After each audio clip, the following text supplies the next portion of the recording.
ঢাকায় ব্যবসায়ী সোহাগ হত্যার প্রতিবাদে চট্টগ্রামে বিক্ষোভ চলছে। বিস্তারিত জানাতে যুক্ত হচ্ছেন সহকর্মী ইবেন মির। ইবেন,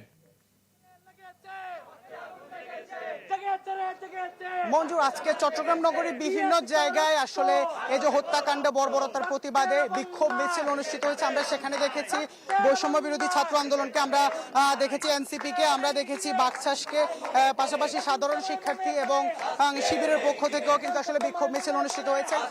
কিছুক্ষণ আগেই বৈষম্যের যে শিক্ষার্থীরা তারা একটি বিক্ষোভ মিছিল শেষ করে এই মুহূর্তে তারা ১৬ রেল স্টেশনে এসেছেন। আমরা একটু এখানে যারা বৈষম্যের নেতৃবৃন্দ আছে আমরা তাদের সাথে একটু কথা বলবো।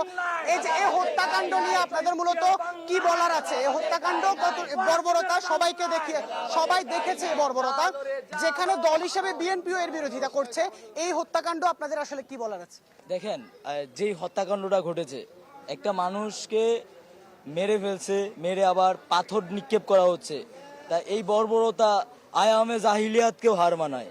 এই বর্বরতা, এই নৃশংসতা আয়ামে জাহিলিয়াতকেও হার মানায়। তো আমরা পরিষ্কারভাবে বলতে চাই, এই নতুন বাংলাদেশে, ৫ আগস্ট পরবর্তী বাংলাদেশে আর কেউ সন্ত্রাসবাদ কায়েম করতে চাইলে এই বাংলাদেশের বিপ্লবী ছাত্র জনতা তাদের বাধা হয়ে দাঁড়াবে। সে যেই দলেরই হোক, সে যেই মতেরই হোক, কোনো অন্যায় কাজ করলে, কোনো খারাপ কাজ করলে, কোনো সন্ত্রাসবাদ কায়েম করার চেষ্টা করলে, হাসিনা হয়ে ওঠার চেষ্টা করলে বাংলাদেশের ছাত্র জনতা তাদেরকে রুখে দেবে। আমরা বৈষম্যের যে মহানগর আহ্বায়ক আরিফ মঈনুদ্দিন, আমরা তার কাছে একটু জানতে চাই যে আপনাদের পরবর্তী আর কোনো কর্মসূচি আছে কিনা? বিএনপি যে নারকীয় হত্যাকাণ্ডটি ঘটিয়েছে ঢাকার মধ্যে, আমরা 48 ঘন্টার সময় দিয়েছি। 48 ঘন্টার মধ্যে এই সম্পূর্ণ হত্যাকাণ্ডের সাথে পরোক্ষ এবং প্রত্যক্ষভাবে যারা জড়িত, দলীয় হোক অদলীয় হোক, সবাইকে গ্রেফতার করতে হবে।